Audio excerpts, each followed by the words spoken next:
अस्सलामुअलैकुम वरहमतुल्लाहि वबरकातुहू। आज का जो टॉपिक है वो है product hunting criteria for Brazil, module number 3, part number 11। आज मैं आप लोगों के सामने स्टार्ट करने जा रहा हूँ ब्राजील के। आज हम हंटिंग क्राइटेरिया और उसके प्रोज यानी के फवाइद, इसके ऊपर हम लोग तफसीलन डिस्कस करेंगे और ये पार्ट 1 है ब्राजील का। तो आइए स्क्रीन की तरफ चलते हैं। प्राइस ब्राजील 150 to 500 होनी चाहिए, जो कि $30 से $100 होनी चाहिए। Balanced price for profitability and Brazilian customer affordability. इससे मुराद ये है कि ब्राजील की जो करेंसी है 150 से 500 होनी चाहिए, और जो डॉलर के साथ जो इसको मैंने कंपेयर किया है $30 से $100। आप ब्राजील के अंदर अपनी प्रोडक्ट लॉन्च करना चाह रहे हैं, पैसे हैं तो खुद लॉन्च करेंगे, अगर पैसे नहीं है तो क्लाइंट का अकाउंट जब आप हैंडल करेंगे। तो जब आप ब्राजील के अंदर अपनी प्रोडक्ट को लॉन्च कर रहे होंगे तो फ्यूचर के अंदर जब अपना ब्रांड आप एक्सपेंड करेंगे तो आप यूएसए के अंदर भी अपनी प्रोडक्ट की सेलिंग कर सकते हैं। और प्रोडक्ट की प्राइस ना बहुत ज्यादा कम होनी चाहिए, ना ही बहुत ज्यादा होनी चाहिए। बहुत कम होगी तो कंपटीशन भी ज्यादा होगा, सेलर्स भी ज्यादा होंगे, कस्टमर्स भी ज्यादा होंगे, आपकी अपॉर्चुनिटी भी नहीं बनेगी। जहां आप लोगों ने 10 साल बाद कामयाब होना तो आप 20 साल बाद वहां पे कामयाब होंगे। लेकिन अगर आपकी प्रोडक्ट की जो 150 से 500 के बराबर आपकी ब्राजीलियन करेंसी के मुताबिक आपकी प्रोडक्ट होगी तो इसका आपको फायदा ये होगा, जितनी प्रोडक्ट की प्राइस कम होगी उतनी आपकी अपॉर्चुनिटी, आपकी जो सक्सेस जो रेशियो है वो कम होगी। लेकिन जितनी बड़ी प्रोडक्ट है वहां पे आपकी सक्सेस रेशियो ज्यादा होगी। इसकी वजह क्या है? सेलर्स कम होंगे, कंपटीशन कम होगा, आपकी प्रोडक्ट की सेल्स बहुत ज्यादा होंगी। जब सेल्स बहुत ज्यादा होंगी, खरीदने वाले बहुत ज्यादा होंगे। इससे होता ही है कि अगर आपने कोई हाई प्रोडक्ट लॉन्च की है, सेलर्स की एक्सेस नहीं है क्योंकि उन पर पैसे नहीं है, आपके पास पैसे हैं, आपने प्रोडक्ट लॉन्च की है, लो कंपटीशन है, हाई डिमांड है, सेल बहुत ज्यादा है, तो आप उस प्रोडक्ट के अंदर 4 गुना ज्यादा अपनी कमाइयां कर सकते हैं। तो इस रेंज के अंदर आप लोगों ने जरूर मद्देनजर रखना है कि प्रोडक्ट की प्राइस कम भी नहीं होनी चाहिए, ना बहुत ज्यादा होनी चाहिए। सेकंड पॉइंट है main keyword search volume minimum 8000 reflects strong local demand in a growing Amazon Brazil market place. America के अंदर United states, Canada, Brazil, Mexico आता है। अब ब्राजील के अंदर आप लोगों की जो मेन कीवर्ड सर्च वॉल्यूम यानी कि पेंसिल बॉक्स, वाटर बोतल, स्पिनर, योयो, ये मेन कीवर्ड है। जब ये मेन कीवर्ड है, इनका जो सर्च वॉल्यूम है वो कम से कम 8000 होना चाहिए।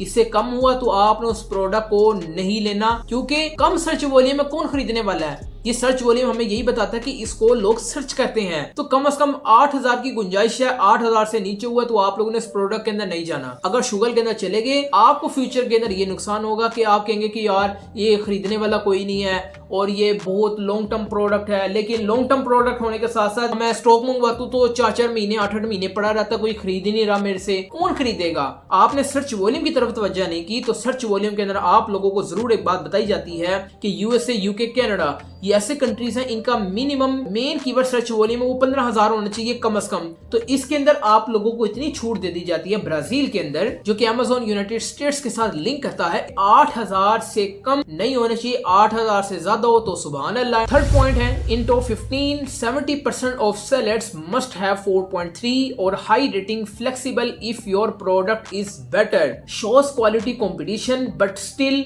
Room for new players. 15 लोगों में 70% ऐसे लोग होने चाहिए जिनकी रेटिंग 4.3 या इससे अबव होनी चाहिए। And flexible if your product is better, flexible होती रहेगी अगर आपकी प्रोडक्ट बेटर होगी। घटिया प्रोडक्ट बनाएंगे तो ये 4.3 से 4.2 आ जाएगी, 4.1 आ जाएगी, 4 आ जाएगी, फिर ये 3 वाली साइड पे शिफ्ट हो जाएगी। जब 3 वाली साइड पे शिफ्ट होगी कोई बंदा आपसे प्रोडक्ट नहीं खरीदेगा। अगर 4.3 या इससे अबव रेटिंग होगी तो ये इंडिकेट करता है कि आपकी प्रोडक्ट के अंदर डिमांड भी बहुत ज्यादा है, आपकी प्रोडक्ट की जो क्वालिटी बहुत बेहतरीन तरीके से आपने डिजाइन की हुई है। तो इसके अंदर 2 बातें आती हैं। एक ये बात कि जब आपने रिसर्च करनी है, क्योंकि अभी आपको मैं हंटिंग क्राइटेरिया बता रहा हूं, तो आप लोगों ने 4.3 या इससे अबव रेटिंग के बारे में जरूर याद रखना है कि आपने कॉम्पिटिटर का ये चेक करना है। जब चेक करेंगे आपको पता लग जाएगा कि हाँ जी वाकई में 4.3 या इससे अबव रेटिंग वाले सेलर्स मौजूद हैं, तब आप वहां पे सेलिंग कर सकते हैं। अब देखें, एक बात आपको ये क्लियर होगी कि आप लोगों ने पहले रिसर्च करनी है कि यहाँ पे हम बेच सकते हैं कि नहीं बेच सकते। फॉर एग्जांपल आप ये समझ लें कि आपने ये चीज देखी नहीं थी। इमेजिन कर लें कि आपने ये क्राइटेरिया देखा नहीं था, आपने खामोशी से मुंह चुप के आपने बेचना स्टार्ट कर दी। जब आप लोगों ने बेचना स्टार्ट की, आपको इस रेटिंग के बारे में पता नहीं था, तो जब कस्टमर आया आपसे खरीदने, इस बंदे से खरीदने, इस बंदे से खरीदने, अब आपने देखा कि यार इसकी 3 रेटिंग है, इसकी 2 रेटिंग है, इसकी 4.3 से कम रेटिंग है, आप किस तरह चल सकते हैं, आप किस तरह उस 4.3 को मेंटेन कर सकते हैं। इसके अंदर मजीद 2 बातें आती हैं कि अगर आपने सोर्सिंग एंड लॉजिस्टिक क्लियर करवाई, अगर आपने अपनी प्रोडक्ट के अंदर वैल्यू प्रोवाइड की, तो बंदा आपसे जरूर खरीदेगा, बेशक गंदी रेटिंग लोगों की मौजूद हो, क्योंकि आपके सामने कॉम्पिटिटर ऐसे हैं जिनकी खराब रेटिंग है, 4.3 से कम है। अब आप 4.3 को मेंटेन या इससे ज्यादा किस तरह जाएंगे? ये तो आपको मैंने बात बता दी ना कि कंट्री का आप लोगों ने पहले क्राइटेरिया चेक करना। फॉर एग्जांपल आपने चेक ही नहीं किया, आपने अपनी प्रोडक्ट लॉन्च कर दी। जब आपने अपनी प्रोडक्ट लॉन्च कर दी, आपने देखा कि दूसरा, तीसरा, चौथा, पांचवा सबकी 4.3 से कम रेटिंग है। आप किस तरह मेंटेन होंगे? एक वजह जरूर हो सकती है, आप इस तरह मेंटेन हो सकते हैं कि आप सोर्सिंग एंड लॉजिस्टिक के अंदर अच्छी प्रोडक्ट बनवा लें, उसके अंदर अच्छी वैल्यू प्रोवाइड कर लें। जब अच्छी वैल्यू प्रोवाइड करेंगे, जब आप उसके अंदर सेलिंग स्टार्ट करेंगे, हाँ ये जरूर हो सकता है कि सारे लोगों को फारिग करवा के वो आपसे खरीद ले, क्योंकि आप वैल्यू भी प्रोवाइड कर रहे हैं। और घटिया कैटेगरी के अंदर, घटिया कैटेगरी होती नहीं, यानी कि लोगों ने, सेलर्स ने अच्छी प्रोडक्ट नहीं रखी, लेकिन आपने उसी कैटेगरी के अंदर अच्छी प्रोडक्ट रखी हुई है, तो हर बंदा डेफिनेटली आप लोगों से प्रोडक्ट खरीदेगा, बाकी किसी से कोई प्रोडक्ट नहीं खरीदेगा। तो फ्यूचर के अंदर आप उस प्रोडक्ट के गुरु बन जाएंगे, तो आप फिर किसी को चलने नहीं देंगे वहां पे उस कैटेगरी के अंदर। तो मैंने 4.3 और इससे अबव रेटिंग के आपको 2 एंगल्स बेहतरीन और अच्छी तरीके से समझा दिए हैं। So back to the point number 4, into 50% of individual seller have less than 4 variation. Less variation means easier market entry and management. ये 15 ऐसे लोगों के अंदर 50% ऐसे लोग होने चाहिए जिनकी 4 वेरिएशन से कम हो।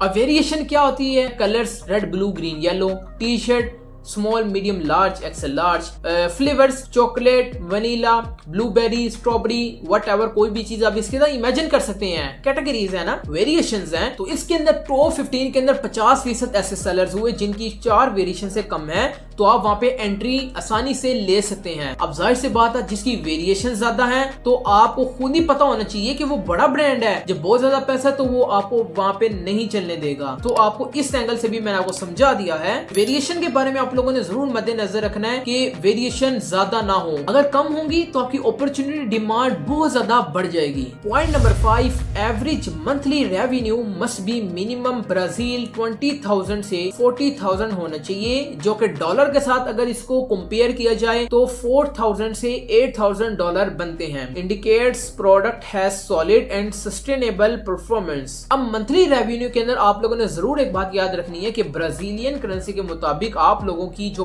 मंथली एवरेज सेल जो बननी चाहिए वो 20,000 से 40,000 होनी चाहिए। ये कम से कम इतनी होनी चाहिए। 40,000 या 40,000 से कम 20,000 होनी चाहिए, इससे कम नहीं होनी चाहिए। अगर इससे कम हुई तो समझिए आपकी प्रोडक्ट के अंदर जान ही नहीं है, ना वो लॉन्ग टर्म चलने वाली प्रोडक्ट है, वो फारक प्रोडक्ट है। Point number 6, constant monthly sales and revenue specially in top 5 listings, avoid trending और शॉर्ट टर्म सीजनल आइटम्स। यानी कि ट्रेंडिंग और शॉर्ट टर्म प्रोडक्ट्स कभी भी लॉन्ग टर्म नहीं चल सकती। अगर आप माइंड के अंदर रखेंगे ना कि ट्रेंडिंग प्रोडक्ट चलाना शुरू करते हैं तो सारी उम्र बिकती रहेंगी, तो आपकी ये भूल है। ट्रेंड जब भी आता है, ट्रेंड को आप लोगों ने कभी भी फॉलो नहीं करना, लेकिन आने वाले सालों के अंदर 5 साल, 8 साल, 10 साल बाद जब आप एक चीज को इमेजिन करते हैं कि यार ये प्रोडक्ट एक वक्त था कितनी सेल्स लाके देती थी, अब 1-2 बंदे भी खरीदने को तैयार नहीं है, तो इसके बारे में आप लोगों ने जरूर मद्देनजर रखना है कि टॉप 5 लिस्टिंग्स के अंदर आप लोगों ने ट्रेंडिंग और सीजनल प्रोडक्ट को हाथ नहीं डालना। शौक की हद तक रहेंगे ना कि चलो यार एक स्पिनर आया, यो आया,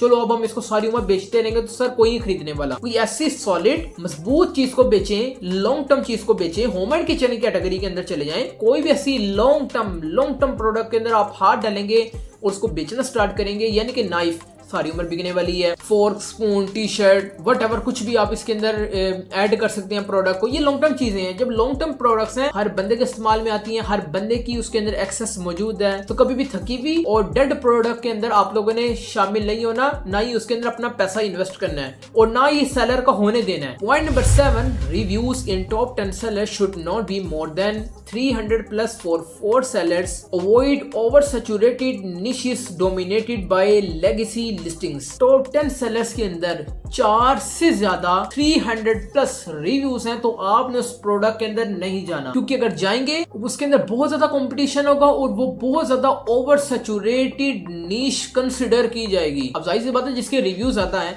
आप क्या समझते हैं उनको रिव्यूज, वैसे हवाई तौर पर उनको रिव्यूज आए हैं। जाहिर सी बात अगर उन्होंने एक बंदे ने 20,000 प्रोडक्ट्स सेल किए हैं तो उसको 1,000 रिव्यूज आए हैं। रिव्यूज 1,000 है तो इससे मुराद ये कि उन्होंने 20-25 हजार लोगों को वो प्रोडक्ट बेची है। तो इसलिए आप लोगों ने जरूर एक बात याद रखनी है कि अभी आपको मैंने कम से कम बताया है कि 20,000 बेचते हैं तो 1,000 को रिव्यूज आते हैं, तो वहां पे कम से कम 60 हजार, 2 लाख, 3 लाख, 4 लाख लोग वहां पे प्रोडक्ट बेचते हैं, फिर जाके उनको 20,000, 25,000, 30,000 रिव्यूज आते हैं। और मैं आपको क्या कहें, टॉप 10 सेलर्स के अंदर 4 सेलर्स के 300 से ज्यादा रिव्यूज नहीं होने चाहिए। Point number 8, should not be brand और Amazon dominant. Top 5 out of 2 consider as dominancy. Avoid niches controlled by big brand or Amazon. 5 लोगों के अंदर अगर 2 Amazon या ब्रांड अगर शामिल हुए तो आपने उस प्रोडक्ट के अंदर नहीं जाना। अगर उस प्रोडक्ट के अंदर जाएंगे तो वहां पे Amazon और बड़े ब्रांड ज्यादा कमाई करेंगे, आपको वहां पे वो चलने नहीं देंगे। बड़े ब्रांड किस तरह आपको चलने नहीं देंगे, वो इस तरह आपको चलने नहीं देंगे क्योंकि उनके पास पहले से बहुत ज्यादा मल्टीपल प्रोडक्ट्स उन्होंने लॉन्च की हुई हैं। जब उन्होंने मल्टीपल प्रोडक्ट्स लॉन्च की हुई हैं तो वो अपना बजट बहुत ज्यादा हाई लगाते हैं। जब बजट बहुत ज्यादा हाई लगाते हैं तो आप अपना ब्रांड स्टार्ट करना चाहते हैं या करते हैं, तो जब आपके बजट लगाने की बारी आती है तो वो बर्दाश्त कर लेते हैं, आप नहीं कर सकते। क्यों? क्योंकि आपकी प्रोडक्ट भी सेम है, उसकी प्रोडक्ट भी सेम है, यानी कि बड़ा ब्रांड कोई भी लगा लें, आप वो मिल्क पाउडर बेच रहा है, आप भी मिल्क पाउडर बेच रहे हैं, लेकिन वो बड़ा ब्रांड है, आप छोटे ब्रांड है, यानी कि आप लोगों ने अपना स्टार्ट किया है। अब दोनों की जो पीवीसी जब बजट लगेगा, मिल्क पाउडर जब कीवर्ड आ जाएगा तो वो जो मिल्क पाउडर कीवर्ड है उसका बहुत ज्यादा सर्च वॉल्यूम है, तो जब ज्यादा सर्च वॉल्यूम है तो उसके अंदर हाई बिडिंग लगेगी, आपको पैसा ज्यादा इन्वेस्ट करना पड़ेगा। तो जब आपको ज्यादा पैसा इन्वेस्ट करना पड़ेगा, आप न्यू सेलर होंगे, उसके बाद मल्टीपल प्रोडक्ट्स होंगी, जब मल्टीपल प्रोडक्ट्स होंगी वो बजट बर्दाश्त कर लेगा, आप नहीं कर पाएंगे। और Amazon किस तरीके से लुच फ्राई करता है, वो ये करता है कि बड़े ब्रांड्स जब बेच रहे होते हैं वो कहते हैं भाई आप अपनी तरफ तवज्जो रखें, आप हमें इस चीज की एक्सेस दें, हम आपकी प्रोडक्ट को बेचेंगे। जब Amazon बड़े ब्रांड के साथ जब लिंक कर लेता है, बड़ा ब्रांड तो अपनी प्रोडक्ट बेच रहा होता है, वो हो जाता है साइड पे, तो Amazon जब उसकी प्रोडक्ट को जब बेच रहा होता है ब्रांड की ही तरह आपको चलने नहीं देता, क्योंकि Amazon खुद चाहता है कि मेरे से प्रोडक्ट बंदा ज्यादा खरीदे, ना कि आपसे प्रोडक्ट खरीदे। हाँ, आपसे पैसे जरूर लेता है, सारे काम आपके करता है, लेकिन अगर आपका मुकाबला ही Amazon या बड़े ब्रांड के साथ होगा तो आपको वो खुद ही ऑटोमेटिकली आपके माइंड के अंदर होना चाहिए कि आपको चलने ही नहीं देगा, क्योंकि उसने खुद भी कमाई करनी है, आपको भी चलाएगा, खुद भी कमाई करेगा। इसलिए बड़े ब्रांड और Amazon को आप लोगों ने जब भी देखना है, उस प्रोडक्ट के अंदर दाखिल होने से पहले 1000 दफा सोचना है कि मेरी प्रोडक्ट डूब भी सकती है, मेरे पैसे भी बर्बाद और जाया हो सकते हैं। So back to the point number 9, product type non seasonal, non breakable, non battery product, low return rate, easy shipping. Seasonal के अंदर आप लोगों ने नहीं काम करना। बिल्कुल, अगर कोई क्लाइंट आता है वो कहता है कि मैंने लॉन्ग टर्म प्रोडक्ट के अंदर काम नहीं करना, मैंने सीजनल प्रोडक्ट के अंदर काम करना है, मेरे पास इतना पैसा है, मैंने फौरन इन्वेस्ट करना और मुझे फौरन पैसे चाहिए, तो हाँ, आप उसकी प्रोडक्ट को जरूर लॉन्च कर सकते हैं। अब देखिए ना, आपने तो नहीं अपना ब्रांड स्टार्ट करना, अगर आप अपना ब्रांड स्टार्ट करेंगे तो आप इस साइड पे नहीं जाएंगे, लेकिन अगर उसकी क्लाइंट की रिक्वायरमेंट है कि मैंने सीजनल प्रोडक्ट के अंदर काम करना है, तो आप उसको जरूर करके दें, क्योंकि लॉन्ग टर्म और सीजनल प्रोडक्ट के अंदर फायदे और नुकसान ये हैं कि long term product brand building करती है, लेकिन काफी साल लगते हैं, काफी महीने लगते हैं, लेकिन सीजनल ऐसी प्रोडक्ट होती है कि साल बाद उसकी बारी आती है, लेकिन जब आती है आप अपनी प्रोडक्ट उसके अंदर इंसर्ट करते हैं, आपकी फौरन बिक जाती है, आप पैसे इन्वेस्ट करते हैं और फौरन आपको पैसे वापस मिल जाते हैं, बहुत ज्यादा, क्योंकि इसका सीजन है। जब सीजन होता है तो वो ज्यादा बिकती है। तो उसके फायदे, नुकसान, प्रोस एंड कॉन्स आपको मैंने फौरन डिस्कस कर दिए सीजनल और लॉन्ग टर्म प्रोडक्ट के अंदर। हाँ जी, अगर कोई क्लाइंट आता है, उसकी रिक्वायरमेंट है तो आप जरूर करें, लेकिन अगर वो आपके ऊपर रिलाई करता है, आपके ऊपर डिपेंड कर देता है, वो कहता है कि भाई तुसी करना जो भी करना है, आपने करना जो भी करना है, मुझे कुछ नहीं पता, मेरे पास पैसा है, आप इन्वेस्ट करें ब्राजील के अंदर। तो जब वो आप ब्राजील के अंदर इन्वेस्ट करेंगे तो आप उसको खुद ही रेफर कर देंगे, आप उसको खुद ही वार्निंग और रिस्ट्रिक्शंस दे देंगे कि भाई सीजनल, ट्रेंडिंग, ब्रेकेबल और बैटरी प्रोडक्ट के अंदर हम लोग नहीं आपको लेके जाएंगे, क्योंकि इसके अंदर आपका नुकसान है। अब जो खुद बोल रहा होगा कि भाई नहीं करना आप कर दें, आप लेकिन उसको वार्निंग दे दें कि भाई अगर डूब गई मुझे नहीं कहना आपने बाद में, और लॉन्ग टर्म प्रोडक्ट के अंदर भी आप लोग इस चीज की गारंटी देते हैं कि भाई 6 महीने आप लोग भूल जाए कि आपको सेल आएगी। ये आपसे मैं बात करूं कि अगर आप किसी क्लाइंट का काम करते हैं, वो कहता है कि भाई मैंने प्राइवेट लेबर स्टार्ट करना है लेकिन मुझे 2-3 महीने बाद जाके ना मैंने पैसे कमाने, तो ऐसा नहीं होता। उसको वो भाई 6-7 महीने भूल जाओ कि आपको रेवेन्यू मिलने वाला है। अब ब्रेक केबल के अंदर भी ये बात है कि आप लोगों ने नहीं जाना, लेकिन अगर किसी क्लाइंट की रिक्वायरमेंट है और अगर उसकी अपनी फैक्ट्री है, शीशे के गिलास अगर क्लाइंट खुद ही बनाता है, वो कहता है कि भाई मैंने अमेज़न ब्राजील मार्केट प्लेस के ऊपर बेचने हैं, तो आप उसको कहें भाई फिर अपनी पैकेजिंग बेहतरीन तरीके से बनाए ताकि डैमेज ना हो, क्योंकि डैमेज होगी नुकसान आप ही को होना है, मेरा नहीं होना, क्योंकि मैंने पैसे लेके साइड पे हो जाना, नुकसान आप ही क्या है। आपने प्रोडक्ट ली, बनाई क्लाइंट की, आपने कस्टमर को दे दी, कस्टमर को देंगे, अगर टूटी हुई निकली तो आपको उसके 3 नुकसान होंगे। पहला ये कि सिंपल एंड स्ट्रेट फॉरवर्ड वो आपको खराब रिव्यू करेगा जो कि आपके अकाउंट की हेल्थ को डैमेज करेगा। दूसरी चीज होगी कि वो आपको जो आपने प्रोडक्ट उसको भेजी, आपने उसके इवज आपने उससे पैसे चार्ज किए, वो तो आपके पास आ गए, लेकिन जब वो बंदा आपको वापस प्रोडक्ट जब आपको भेजेगा, आपको वापसी के भी पैसे देने पड़ेंगे। जाहिर सी बात है उस कस्टमर ने आपको पैसे दिए तो जाहिर सी बात है उसने खरीदी ना। अब वो डैमेज निकली, अब उसने आपको पैसे दिए, वो भी आपसे वापस लेगा, वापस आने के जो पैसे लगेंगे वो भी आपको ठूकेंगे और आपके अकाउंट की हेल्थ को भी वो डैमेज करेगा। तो ये 3 चीजों के खतरे अगर आप बर्दाश्त कर सकते हैं तो आप ब्रेक केबल के अंदर भी अपनी प्रोडक्ट को लॉन्च कर सकते हैं। ये क्लाइंट को आपने बताना है। लास्ट है नॉन बैटरी प्रोडक्ट्स, यानी कि मसाजर गन होगी, ट्रिमर हो गया, कोई ऐसे सेल हो गए, कोई ऐसी रिमोट कंट्रोल कार होगी जिसके बारे में आपको पता कि यार लो क्वालिटी है और ये खराब हो सकती है और ये कस्टमर वापस रिटर्न करेगा। तो जिस तरह आपको मैंने अभी ब्रेक केबल के बारे में 3 नुकसान बताए, तो आप इसको उठा के बैटरी वाली प्रोडक्ट के अंदर भी आप इसको इमेजिन कर लें कि ये 3 चीजों के नुकसानात आपको बैटरी के अंदर भी उठाने पड़ेंगे। तो इसलिए हमेशा रेफर ये किया जाता है, मैं आपको विन विन सिचुएशन वाली साइड पे रहना है, कभी भी रोने धोने वाली साइड पे नहीं रहना, हमेशा सेफ प्ले करना है, क्योंकि आपको चाहिए पैसा आप क्लाइंट को लाके देंगे तो आपको खुल डुल के आपको भी पैसा पे करेगा, परसेंटेजेस भी देगा, जो आप उसके सर्विस आप उसको जो सर्विस दे रहे हैं उसके भी आपको पैसे देगा, तो आपको डबल फायदा होगा विन सिचुएशन के अंदर रहकर। अब मैंने आपको 2 बातें बता दी, non seasonal, non breakable, non battery products के अंदर क्यों जाना चाहिए, क्यों नहीं जाना चाहिए। क्लाइंट की रिक्वायरमेंट होगी तो चले जाना है और उसको रिस्ट्रिक्शंस दे देनी है।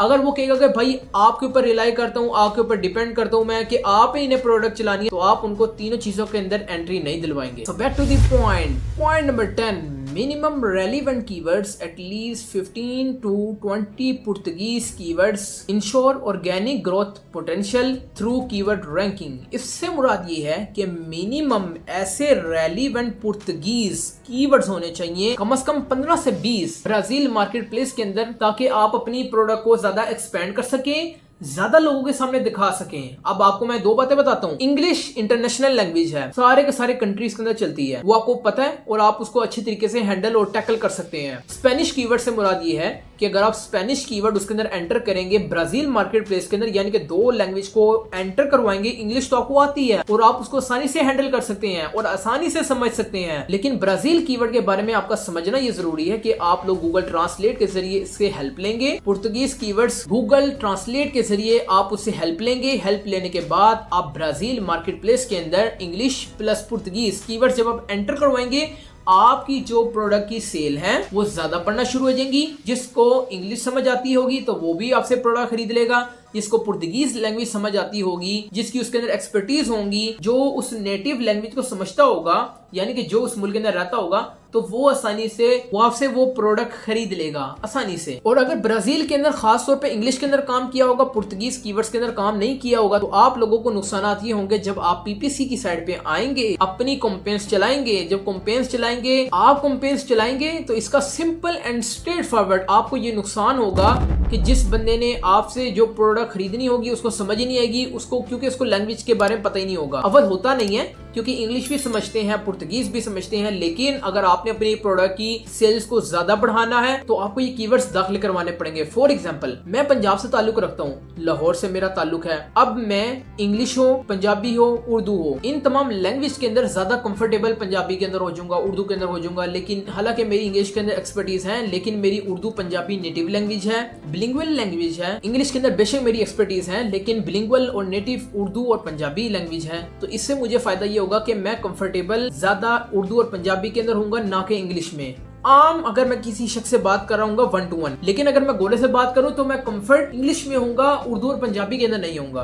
तो इस तरीके से वहाँ पे भी इंग्लिश समझने वाले भी हैं, पुर्तगीज समझने वाले भी हैं, इसलिए कोई कंफर्टेबल पुर्तगीज के अंदर होता है, कोई इंग्लिश के अंदर होता है। तो हम लोगों ने दोनों को हर तरीके से कंफर्टेबल करना है, क्योंकि अगर हमारे पास अपॉर्चुनिटी उन्होंने दी है तो हमें अवेल करना चाहिए कि हमें वो पुर्तगीज भी दे रहे हैं, इंग्लिश भी दे रहे हैं। अगर दोनों दे रहे हैं तो हमें दोनों एंटर करवाते हुए कोई तकलीफ नहीं होनी चाहिए। आई थिंक सो आपको इसके बारे में अच्छे तरीके से पता चल चुका है। और फायदे प्रोस आगे हम जो डिस्कस करने लगे उसके अंदर हम मजीद खुल डुल के इसके अंदर बात करते हैं। So back to the point number 11, last point, Amazon review based revenue is not recommended. Product should sell based on value, not reviews. हमेशा जब भी आपने प्रोडक्ट बेचना शुरू करनी है तो हम लोग वहां पे कोई मैनिपुलेशन नहीं करेंगे। यानी कि अगर मैंने अपनी प्रोडक्ट लॉन्च करना शुरू की है, मेरे USA, UK, Canada, Australia, what जिस कंट्री के अंदर मैंने अपनी प्रोडक्ट लॉन्च करना शुरू किया है, उस कंट्री के मैं अपने रिश्तेदारों को कहना शुरू कर दूंगा आपकी मेहरबानी, मैं उनको कहना शुरू कर दूंगा आपकी मेहरबानी मेरे से ये प्रोडक्ट खरीद लें और आप मुझे रिव्यू कर दें।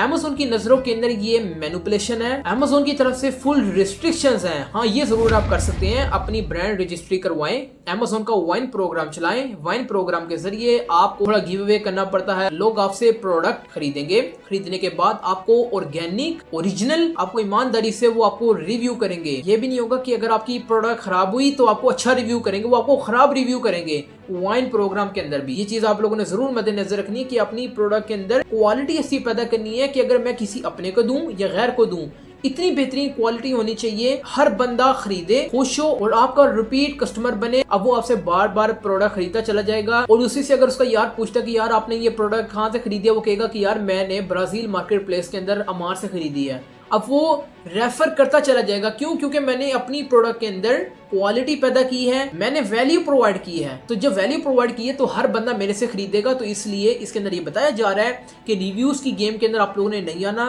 VVRO भी नहीं डलवाने, फेक रिव्यू भी नहीं करने, ठीक है। इसके अंदर हम लोग वाइन प्रोग्राम चलाएंगे और अदर आपको गिव अवेज के बारे में भी आपको मैं फ्यूचर के बारे में बताऊंगा जब उसकी बात की जाएगी, और उसके अंदर हम तफसीलन फिर अलग से हम डिस्कस करेंगे। बट द थिंग इज, इसके बारे में आपको मैं बता दूं कि ब्राजील के अंदर, क्योंकि ये छोटी मार्केट प्लेस है यूके यूएसए की निस्बत, तो यहाँ पे आपके रिव्यूज कम भी हों चलेंगे, लेकिन शर्त क्या है? क्वालिटी प्रोडक्ट चलानी है। जब क्वालिटी प्रोडक्ट चलाना शुरू करेंगे, लोग खरीदना शुरू करेंगे, तो आपको रिव्यूज भी ऑटोमेटिकली आना शुरू हो जाएंगे। मैंने आप लोगों के सामने product hunting criteria for Brazil तफसीलन डिस्कस किया है। अब हम शिफ्ट होते हैं pros of selling on Brazil for you, आप लोगों के लिए। इसके फायदे, तफसील और वजाहत, ये तीनों चीजें आप लोगों के सामने मैं तफसीलन डिस्कस करने जा रहा हूँ। सबसे पहली चीज, पॉइंट नंबर 1, लो कंपटीशन, प्राइवेट लेबल सेलर्स अभी लिमिटेड हैं, मार्केट ओपन है। अगर आप कोई भी प्रोडक्ट ब्राजील के अंदर बेचना स्टार्ट करते हैं तो यहाँ पे सेलर्स भी कम है, इसलिए यहाँ पे कंपटीशन भी कम है, डिमांड ज्यादा है। अगर आप यूएसए, यूके और बाकी बड़े बड़े टीयर 1 कंट्रीज के साथ इसको कंपेयर करें तो। पॉइंट नंबर 2,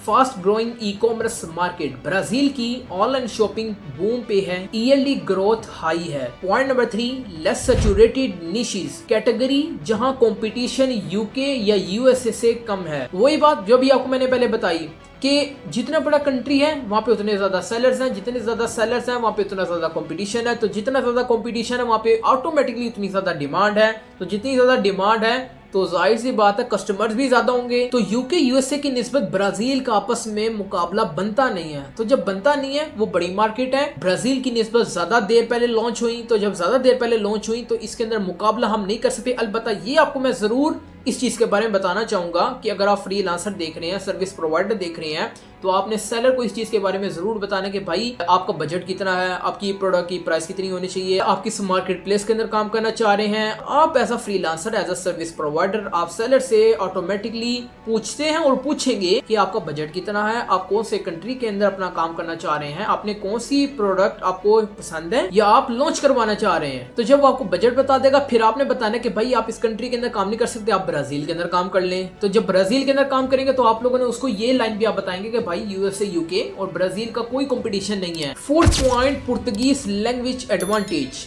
अगर आप प्रॉपर ट्रांसलेटेड लिस्टिंग्स बनाएं तो रैंकिंग और कन्वर्जन इजी होती है। यानी कि आप उसको कंबाइन, कंपाइल और मिक्स करके इंग्लिश प्लस पुर्तगीज लैंग्वेज को एंटर और दाखिल करवाएंगे और मिला के प्रोडक्ट को लॉन्च करेंगे तो आपकी प्रोडक्ट की सेल्स 4 गुना ज्यादा बढ़ेंगी। जाहिर सी बात है कस्टमर खरीदेगा तो पैसा तो सेलर के पास ही पहुंचना है ना। हाँ, ये जरूर है कि अगर क्लाइंट उगता जाएगा तो फ्यूचर के अंदर आप ही वो प्रोडक्ट खरीद सकते हैं। तब करेंगे जब आप सेलर की प्रोडक्ट को अपनी प्रोडक्ट समझेंगे। जब अपनी प्रोडक्ट समझेंगे तो आप अच्छे तरीके से उसके अंदर जान मारेंगे। जब जान मारेंगे उसकी सेल्स आएंगी, जब सेल्स आएंगी कस्टमर खरीदेंगे, जब सेल्स आएंगी उसके बैंक बढ़ना शुरू होगा, जब बैंक बढ़ना शुरू होगा तो खुश होगा, जब खुश होगा फिर उसको मजबूरी होगी, वो आपको नाराज नहीं करेगा, वो आपको खुश करता चला जाएगा कि भाई आप ये भी लें, ये भी लें, आपको हम ऊपर से परसेंटेजेस भी देते हैं। वो खुद आपको कहेगा, वो तब कहेगा जब आपने उसको वैल्यू प्रोवाइड करके दी होगी। रह गई बात पुर्तगीज लैंग्वेज को ट्रांसलेट करने की, तो गूगल ट्रांसलेशन जिंदाबाद है और आप ये तब इस्तेमाल करेंगे जब आपने ब्राजील मार्केट प्लेस के अंदर मल्टीपल प्रोडक्ट्स पहले से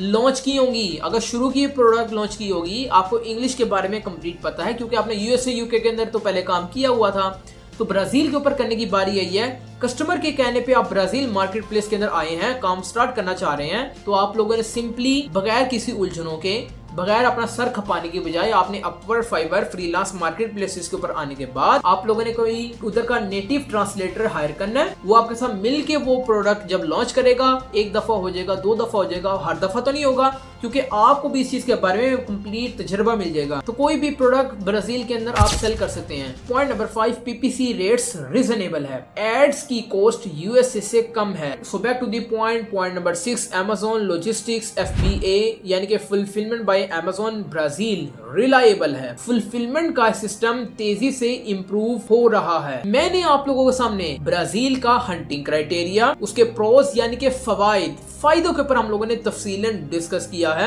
एक क्लाइंट आपके पास ब्राजील से आता है, वो कहता है कि मुझे हंटिंग क्राइटेरिया भी बताएं, मुझे इसके फायदे भी बताएं, तो आप लोगों ने फायदे और हंटिंग क्राइटेरिया पार्ट 1 का ये बता देना है। नेक्स्ट पार्ट के अंदर हम ब्राजील के कॉन्स यानी कि नुकसानात और इसका CTA कॉल टू एक्शन, इसका फायदा क्या होगा आपको फ्यूचर के अंदर। मैंने हर कंट्री के 2 पार्ट्स निकाले हुए हैं, जिस तरह अभी हम लोगों ने ब्राजील के प्रोज के ऊपर बात की और हंटिंग क्राइटेरिया के ऊपर बात की। हम नेक्स्ट पार्ट के अंदर ब्राजील के पार्ट 2 के अंदर हम लोग कॉन्स यानी कि नुकसानात और CTA कॉल टू एक्शन के ऊपर बात करेंगे। तो मैंने आपके सामने ये 2 पार्ट्स के अंदर हर कंट्री को डिवाइड किया हुआ है। तो कोई भी कंट्री से कोई भी क्लाइंट आता है, आप लोगों ने पहले उसकी बात सुननी है, फिर आप लोगों ने उसको समझाना है कि अमेरिका के अंदर 4 कंट्रीज हैं, यूएसए, कनाडा, ब्राजील और मेक्सिको। तो इन 4 कंट्रीज की जो मैंने वीडियो बनाई होगी, आप लोगों ने कॉपी पेंसिल के जरिए आप लोगों ने सारा का सारा क्राइटेरिया लिखना है और कोई क्लाइंट आएगा तो आप लोगों ने सिंपल एंड स्ट्रेट फॉरवर्ड उसको ये बता देना है कि इस कंट्री के अंदर आप लोगों को काम करने के ये फायदे हासिल होंगे और आप लोगों को इसके ये नुकसानात उठाने पड़ेंगे।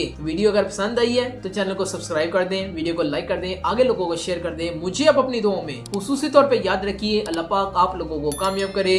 मिलते हैं नेक्स्ट वीडियो के अंदर। ओके जी, अल्लाह हाफिज।